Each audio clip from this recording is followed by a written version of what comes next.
Hello everyone, welcome to our channel. Last video में हमने समन का कॉन्सेप्ट कंप्लीट किया था, जहां पर हमने देखा था कि अगर वो पर्सन जिसको समन भेजा जा रहा है वो अपने उसको हम समन नहीं सर्व कर पा रहे, तो ऐसी सिचुएशन में हम कैसे एडल्ट मेंबर को समन सर्व करते हैं। उसके बाद अगर हम एडल्ट मेंबर को भी समन सर्व नहीं कर पा रहे तो कैसे हम उसके कॉन्स्पिकस पार्ट ऑफ हाउस पर जो है समन एफिक्स करता है पुलिस ऑफिसर। साथ ही साथ हमने देखा था कि जब आउटसाइड जुरिस्डिक्शन कोई पर्सन को समन सर्व करना होता है तो क्या प्रोसीजर रहता है। इस वीडियो से हम स्टार्ट करने जा रहे हैं वारंट का कॉन्सेप्ट, जो होता है second step, warrant of arrest.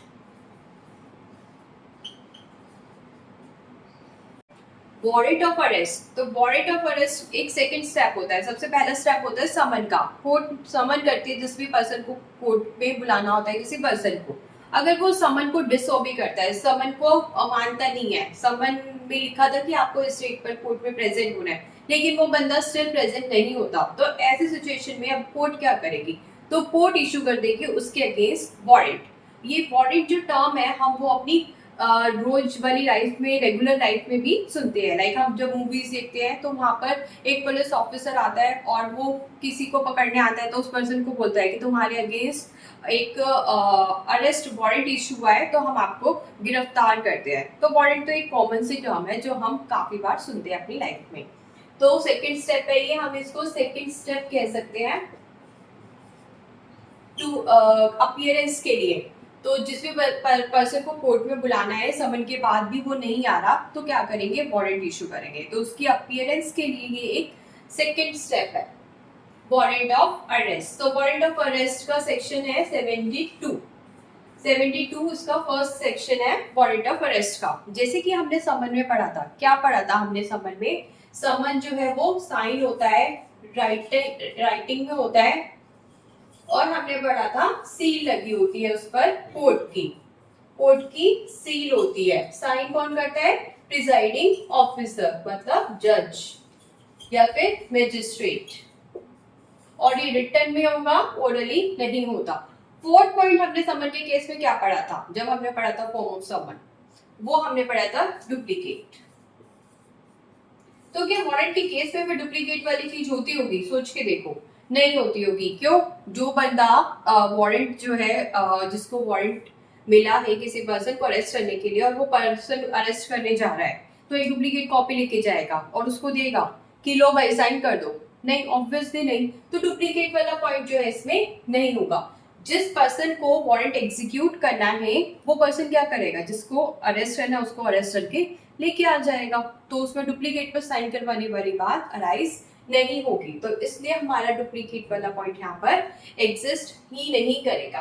तो फॉर्म ऑफ समन के बारे में बताता है हमारा सेक्शन 72। साथ ही साथ सेक्शन 72 ये भी बताता है कि इस वारंट को खत्म कैसे माना जाएगा। तो ऐसे में दो सिचुएशन होगी जब ये वारंट रेवोकेट माना जाएगा, कंप्लीट हो जाएगा। मतलब इसका अब ये कंप्लीट हो गया या रेवोकेट हो गया, कैंसिल हो गया है। तो हो सकता है जो कोर्ट इसे इशू कर रहा हो, जो कोर्ट इसको वारंट को इशू कर रहा हो, वो कोर्ट ही इस वारंट को कैंसिल कर दे। अब जरूरत नहीं है वारंट इशू करने की, कोर्ट को ऐसा लग रहा है, तो वही कोर्ट इस वाले वारंट को कैंसिल कर देगा। हो सकता है कि जो वारंट इशू किया गया था वो वारंट एग्जीक्यूट हो गया है, वारंट इशू किया गया था अरेस्ट के लिए, तो अब अरेस्ट हो गया है कंप्लीट, मतलब एग्जीक्यूट हो गया है। तो इस तरीके से हमारा वारंट हम बोल सकते हैं उसका कंप्लीट क्या हो गया है? एग्जीक्यूशन हो गया है, और वो अब फोर्स में नहीं होगा। कब? जब वो कैंसिल हो जाता है या वो एग्जीक्यूट हो जाता है। तो ये सारी चीजें हमें बताती है सेक्शन 72।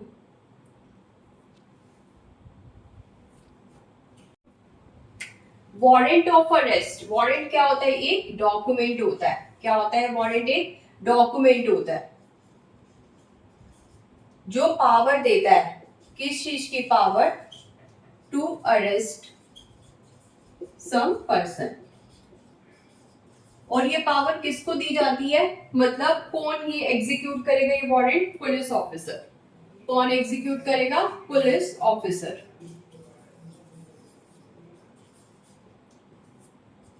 इसका मतलब वारंट किसने इशू किया? कोर्ट ने।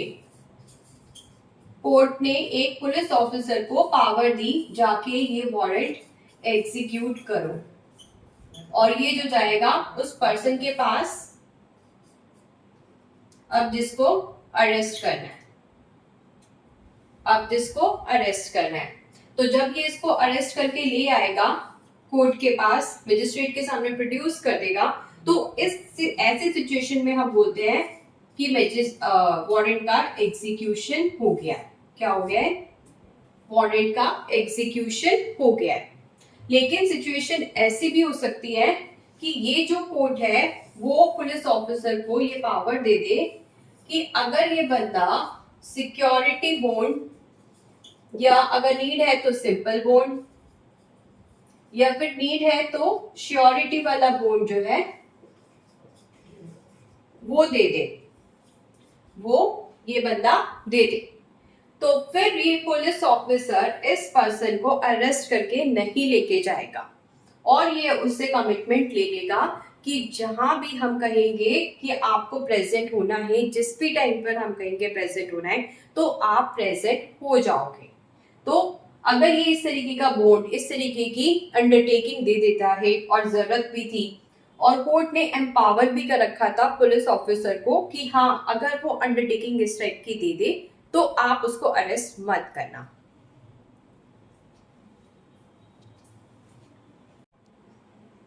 तो ऐसी सिचुएशन में ये पर्सन बॉन्ड ले लेगा। कौन? पुलिस ऑफिसर जो है वो बॉन्ड को ले लेगा और जाकर हमारे कोर्ट के पास सारी इंफॉर्मेशन दे देगा कि मैं ऐसे ऐसे उसको अरेस्ट करने गया था और उस पर्सन ने मुझे बॉन्ड दिया, तो ये लीजिए ये बॉन्ड। वो जब भी हम बुलाएंगे तब वो कोर्ट में आ जाएगा। तो इस टाइप की सिचुएशन भी हो सकती है। अब यहाँ पर पॉइंट आता है कि इन तीनों का डिफरेंस क्या होता है। ऑल्दो ये मैंने पहले बताया हुआ है, स्टिल मैं थोड़ा सा इसे दोबारा बता देती हूँ। सिक्योरिटी बॉन्ड का क्या मतलब होता है? जहां पर पर्सन को बोला जाता है कि आपको कुछ अमाउंट देना होगा, और अगर आप नहीं आए तो इस अमाउंट से जो भी रिकवरी करनी होगी हम वो रिकवरी करेंगे। फॉर एग्जाम्पल, इस पर्सन के अगेंस्ट वारंट इशू हुआ था, ये इसका नाम है रकुल। तो रकुल जो है वो सिक्योरिटी अमाउंट दे देगा। फॉर एग्जाम्पल 50,000 रुपए बोले गए कि आप दे दीजिए। अगर रकुल 50,000 रुपए दे देता है और बोलता है जब भी कहोगे मैं आ जाऊंगा, जहां कहोगे वहां आ जाऊंगा, तो ऐसी सिचुएशन में रकुल को अरेस्ट नहीं किया जाएगा। या फिर हो सकता है सिंपल बॉन्ड की डिमांड की गई हो, मतलब सिंपल अंडरटेकिंग ले ली जाएगी कि जहां कहोगे जब कहोगे तब मैं कोर्ट में प्रेजेंट हो जाऊंगा। तो ये है सिंपल अंडरटेकिंग। और ये है श्योरिटी की बात। श्योरिटी की बात क्या है? जिसमें किसी और पर्सन को बोला जाता है कि आप रकुल की जिम्मेदारी लो, रिस्पॉन्सिबिलिटी लो। अगर रकुल जो है कोर्ट में प्रेजेंट नहीं होगा तो आपको उस रकुल को कोर्ट में प्रेजेंट कराना है। हो सकता है कि उस थर्ड पर्सन को ये भी बोल दिया जाए कि अगर रकुल प्रेजेंट नहीं हुआ तो आपको कुछ पैसे भी देने पड़ सकते हैं। तो इस टाइप के 3 टाइप्स ऑफ बॉन्ड्स जो है हम इशू करवा सकते हैं, ले सकते हैं। किससे? जिस पर्सन के अगेंस्ट वारंट इशू हुआ है, हमारे केस में रकुल से। तो ये वाला कॉन्सेप्ट हमें बताता है सेक्शन 74।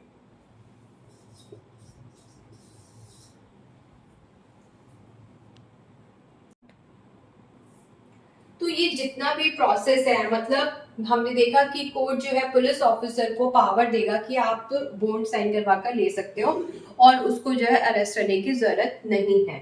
तो ये कैसे होगा? एंडोर्समेंट के माध्यम से, मतलब एंडोर्समेंट का मीडियम यूज किया जाएगा।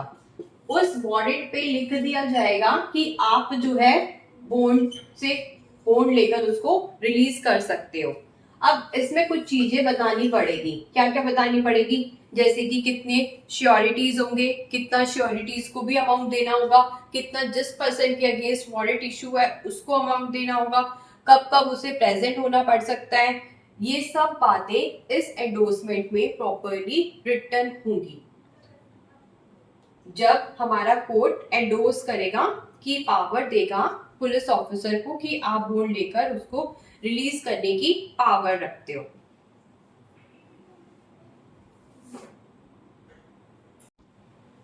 ओके, अब हम देखते हैं सेक्शन 74।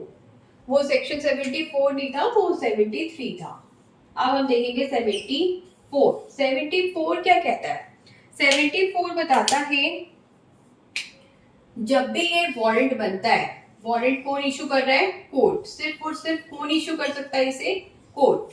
और किसको ऑथराइज करता है ये? पुलिस को, पुलिस ऑफिसर को। लेकिन वारंट इशू करना है, इमीडिएटली करना है, अर्जेंसी में करना है, और पुलिस हमारे पास प्रेजेंट नहीं है, तो ऐसी सिचुएशन में किसी और पर्सन को भी वारंट इशू किया जा सकता है। अब ये अदर पर्सन्स एक से ज्यादा भी हो सकते हैं, मोर देन वन। सिमिलरली जब वो पुलिस ऑफिसर को वारंट इशू कर रहे थे तो वो भी मोर देन वन हो सकते हैं। अब ये वारंट में लिखा है कि एक या एक से ज्यादा पुलिस ऑफिसर या अदर पर्सन के केस में एक या एक से ज्यादा पर्सन किसी पर्सन को अरेस्ट करने जा सकते हैं। तो अब एक या एक से ज्यादा, फॉर एग्जाम्पल यहाँ पे 2 पुलिस ऑफिसर को बोला गया है, तो ये दोनों के दोनों पुलिस ऑफिसर भी अरेस्ट करने के लिए जा सकते हैं, या ये आपस में कोऑर्डिनेट करके कोई एक भी इनमें से अरेस्ट करने के लिए पर्सन को जा सकता है। सिमिलरली अदर पर्सन के केस में भी जब मोर देन वन है तो वो कोऑर्डिनेट करके एक अकेला बंदा भी अरेस्ट करने के लिए जा सकता है, या वो दोनों के दोनों ही अरेस्ट करने के लिए जा सकते हैं। ये बताता है हमारा सेक्शन 74।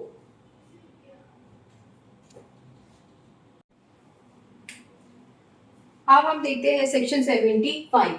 सेक्शन 75 क्या कहता है? सेक्शन 75 कहता है सीजीएम, चीफ जुडिशियल मजिस्ट्रेट, या फिर judicial magistrate first class, judicial magistrate first class, इनको अथॉरिटी है अपनी लोकल जुरिस्डिक्शन में, ये क्या कर सकते हैं?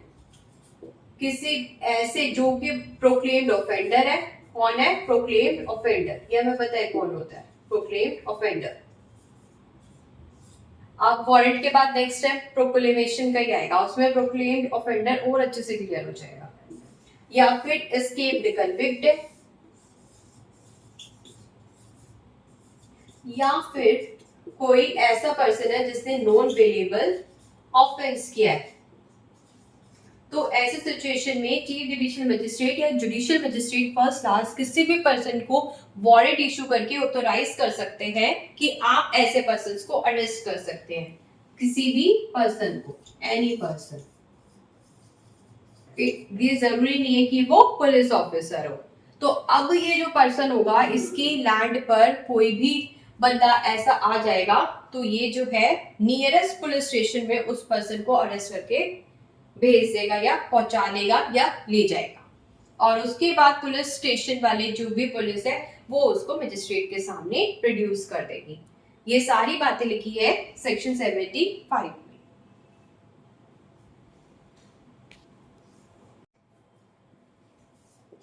सेक्शन 76 सिंपल सी बात बताता है कि कोई पुलिस ऑफिसर जिसको वारंट मिला है एग्जीक्यूट करने के लिए, वो किसी दूसरे पुलिस ऑफिसर को भी बोल सकता है कि आप इस वारंट को एग्जीक्यूट कीजिए।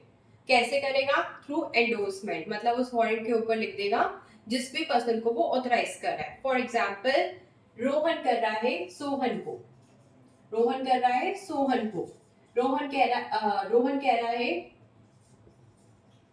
कि सोहन जो है वो इस वारंट को एग्जीक्यूट करेगा, तो वो वारंट पर एंडोर्स कर देगी ये बात क्या है, authorize Sohan to arrest this person on the basis of this warrant issued by this date by this court, कि किस कोर्ट ने उस वारंट को इशू किया है, कब किया है, ये सब बातें बताकर वो एंडोर्स कर देगा। अब सोहन उस पर्सन को अरेस्ट करने की पावर रखेगा as per endorsed warrant. Next section क्या कहता है? सिंपल सी बात बोलता है, अब जब भी एक बंदा, मतलब पुलिस ऑफिसर या फिर कोई और पर्सन जिसको ऑथराइज किया गया वारंट को एग्जीक्यूट करने के लिए, वो पर्सन अरेस्ट करने जाएगा जिस भी पर्सन को अरेस्ट करना है, फॉर एग्जाम्पल रकुल को अरेस्ट करना है तो रकुल के पास जाएगा उसको अरेस्ट करने। तो जब वो अरेस्ट करेगा तो वो बता देगा वारंट में कि किस कोर्ट ने ये वारंट इशू किया है, क्यों इशू किया है। तो ऐसी सिचुएशन में सब्सटेंस जो है वो वारंट का बताया जाएगा। साथ ही साथ अगर रकुल कहेगा कि दिखाओ वारंट दिखाओ, तो फिर वो वारंट भी शो कर देगा पुलिस ऑफिसर। ठीक है, ये बताता है सेक्शन 77। 78 क्या बोलता है? 78 वही 24 आवर्स वाली बात बताता है कि पुलिस ऑफिसर जब भी किसी पर्सन को अरेस्ट करेगी तो विदाउट अननेसेसरी डिले, बेखाम की देरी नहीं होनी चाहिए। जैसे ही आपने अरेस्ट किया वैसे ही आप मजिस्ट्रेट के सामने प्रोड्यूस कर दो। और अगर देरी लग भी रही है, जरूरत है, देर लग रही है, तो वो 24 आवर्स से ज्यादा नहीं होनी चाहिए। तो ये सिंपल सी बात बताता है हमारा सेक्शन 78। सेक्शन 79 कहता है, सेक्शन 79 बताता है कि वारंट जो है वो कहीं भी एग्जीक्यूट किया जा सकता है। फॉर एग्जाम्पल दिल्ली में जो है वो वारंट इशू हुआ है, लेकिन जो बंदा भाग के आए वो भाग गया है वेस्ट बंगाल में। तो ऐसे में दिल्ली की पुलिस जिसको अथॉरिटी थी उस पर्सन को अरेस्ट करने की, वो वेस्ट बंगाल में जाके उसको पकड़ सकती है। वेस्ट बंगाल के बाद भी अगर वो तमिलनाडु में भाग गया तो हमारी पुलिस तमिलनाडु में भी जाकर उसको अरेस्ट करने की पावर रखती है एज पर सेक्शन 79। सेक्शन 80 जो है वो आउटसाइड लोकल जुरिस्डिक्शन की बात करता है, जिसे हम देखेंगे नेक्स्ट वीडियो से। Thank you.